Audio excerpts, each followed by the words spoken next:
وقت سحری کا ہو گیا جاگو، نور ہر سمت چھا گیا جاگو،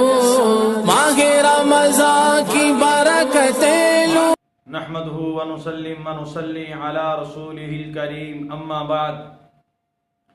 فاعوذ بالله من الشيطان الرجيم بسم الله الرحمن الرحيم انا انزلناه في ليلة القدر وما أدراك ما ليلة القدر ليلة القدر خير من 1000 شهر صدق الله العظيم وعن أبي هريرة رضي الله تعالى عنه قال قال رسول الله صلى الله عليه وسلم من قام ليلة القدر إيمانا واحتسابا غفر له ما تقدم من ذنبه كذا في الترغيب عن البخاري ومسلم او كما قال علیہ الصلاة والسلام۔ میرے بھائیو، اللہ رب العزت نے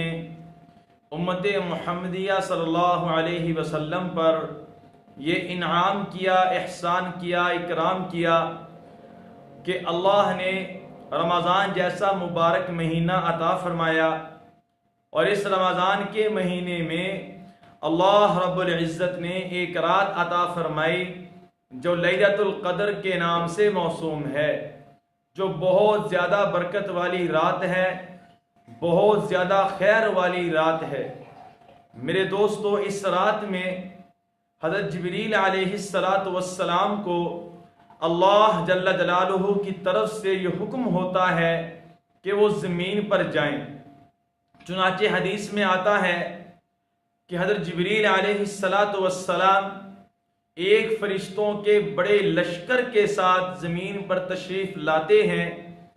اور ان کے ہاتھ میں ایک سبز جھنڈا ہوتا ہے جس کو وہ بیت اللہ خانہ کعبہ کے اوپر کھڑا کر دیتے ہیں، اور اپنے ساتھ والے فرشتوں سے فرماتے ہیں کہ جاؤ زمین پر پھیل جاؤ، اور جو امت محمدیہ صلی اللہ علیہ وسلم میں آج کی رات کھڑا ہو یا بیٹھا ہو، ذکر کر رہا ہو یا نماز پڑھ رہا ہو، اس کو جا کے سلام کریں اور مصافحہ کریں اور ان کی دعاؤں پر آمین کہیں۔ چنانچہ حدیث میں آتا ہے فرشتے ساری زمین پر پھیل جاتے ہیں، صبح تک یہی معاملہ چلا رہتا ہے۔ جب صبح ہو جاتی ہے تو حضرت جبریل علیہ السلام آواز لگاتے ہیں کہ اے فرشتوں کی جماعت چلو اور کوچ کرو۔ تو فرشتے حضرت جبریل علیہ السلام سے عرض کرتے ہیں کہ اللہ جل جلالہ نے امت محمدیہ صلی اللہ علیہ وسلم، احمد صلی اللہ علیہ وسلم کے حاجت مندوں اور ضرورت والوں کے ساتھ کیا معاملہ کیا۔ تو حضرت جبریل علیہ السلام عرض کرتے ہیں، ان کو جواب دیتے ہیں کہ اللہ جل شانہ نے ان پر توجہ ڈالی اور 4 آدمیوں کے علاوہ سب کی بخشش کر دی۔ صحابہ کرام نے اللہ کے نبی صلی اللہ علیہ وسلم سے دریافت کیا کہ اے اللہ کے نبی، وہ 4 شخص کون ہیں؟ تو اللہ کے نبی نے فرمایا، ایک وہ شخص جو شراب کا عادی ہے، اس کی بخشش رمضان جیسے مبارک مہینے میں اور مبارک رات جو خیر من 1000 شہر ہے، اس مبارک رات میں بھی شراب کے عادی کی بخشش نہیں ہوتی۔ نمبر 2، وہ شخص جو اپنے والدین کا نافرمان ہے، اپنے والدین کی نافرمانی کرنے والا ہے، اس شخص کی بھی بخشش نہیں ہوتی۔ نمبر 3، وہ شخص جو قطع تعلقی کرنے والا ہو، ناطے توڑنے والا ہو، رشتوں کو توڑنے والا ہو، اس شخص کی بھی بخشش نہیں ہوتی۔ نمبر 4، وہ شخص جو کینہ رکھنے والا ہو کہ اس کو ہمیشہ لوگوں کے ساتھ لوگوں کا کینہ دل میں لے کے پھرنے والا ہو، اس شخص کی بھی بخشش نہیں ہوتی۔ اب میرے دوستو، سوچنے کی بات یہ ہے، اتنی بابرکت رات میں اللہ کی رحمت سے یہ 4 شخص محروم رہ جاتے ہیں۔ تو میرے دوستو، اب ہم غور کر لیں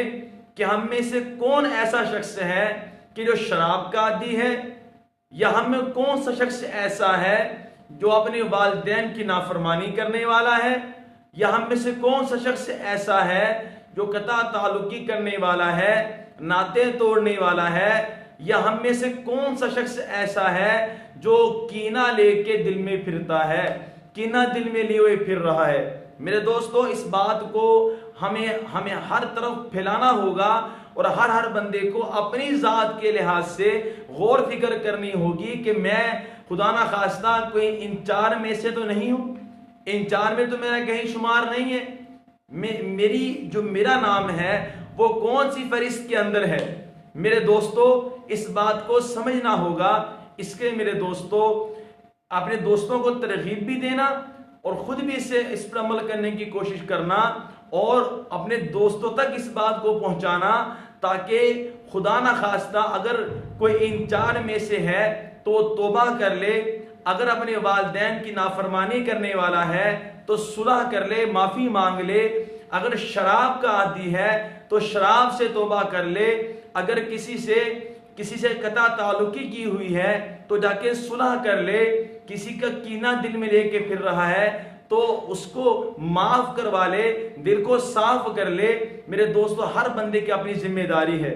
تو خدا نہ خواستہ ایسا نہ ہو کہ ساری امت کی تو بخشش ہو جائے لیکن ان چار شخصوں کی بخشش نہ ہو۔ تو میرے دوستو، اللہ سے دعا ہے کہ اللہ تعالیٰ مجھے بھی عمل کرنے کی توفیق عطا فرمائے، اور جو حضرات میری بات کو سن رہے ہیں ان کو بھی عمل کرنے کی توفیق عطا فرمائے، اور پوری امت تک اس بات کو پہنچائے تاکہ ساری امت اللہ کی مغفرت میں آ جائے۔ تو جو کچھ کہا سنا ہے اللہ اس پہ عمل کرنے کی توفیق عطا فرمائے۔ وما علینا الا البلاغ المبین۔ وقت سحری کا ہو گیا جاگو،